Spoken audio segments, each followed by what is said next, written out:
लाजवण्याचं काम केलं जातं. काय गरीब लोकांनी फक्त आपल्या सत्रांच्यात टाकल्या पाहिजे ही भावना या माणसाची. म्हणजे आणि असं पुढे संसदेत असं काही आहे का? डॉक्टर बाबासाहेब आंबेडकरांनी घटना लिहून ठेवली, त्या घटनेत पुढे नेलं का संसदेत गेल्यानंतर इंग्लिशमध्ये भाषण केलं पाहिजे. आपण आपल्या मातृभाषेत आपण आपला प्रभावीपणे मांडू शकतो. तुम्ही इंग्लिश बोलण्या यापेक्षा तुम्ही किती प्रभावीपणे त्या ठिकाणी संसदेत आमच्या शेतकऱ्यांचा प्रश्न मांडला हे भूमिका महत्वाची. महाराष्ट्रातून निवडून आलेला एखादा माणूस मराठीत मांडू शकतो, केरळमधून निवडून आलेला माणूस केरळी भाषेत मांडू शकतो, तिकडे उत्तर प्रदेशमधून आलेला माणूस त्या भाषेत त्यांचा प्रश्न मांडू शकतो. प्रश्न आहे इंग्रजी भाषेत केलं म्हणजे याचा तुम्हाला नाही समजत असेल का?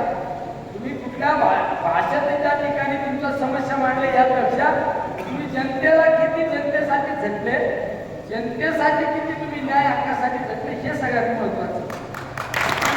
तुमच्या भाषेत हे महत्वाचं नाही. उद्या मी तुमच्या समोर आलो इंग्रजीत एकदम हायफाय इंग्लिशमध्ये बोललो, अरे तुझे इंग्रजी आम्हाला काय तुमच्या इंग्लिशचं घेणं देणं नाही, तुम्ही आम्हाला काय दिलं, आमच्या जनतेसाठी किती झटले हे महत्वाचं. याचं मिनिट लागणार आहे ना, याचं मिनिट लागणार आहे सगळ्यात महत्वाचं. म्हणजे तुम्ही आज विकासावर बोलायला पाहिजे. आम्ही 5 वर्षात आम्ही तुमच्यासाठी हे केलं ते केलं या गोष्टी बोलायला पाहिजे होतं. तर तुम्ही आज तुमच्या पायाखाली वाळून सरकले म्हणून तुम्ही आज टीका टिप्पणी करता काय इंग्रजी बोलता येते का नाही, तुम्ही गरीबाचे हे कुठं भाषा. तर काय भाषण केलं पालकमंत्री साहेब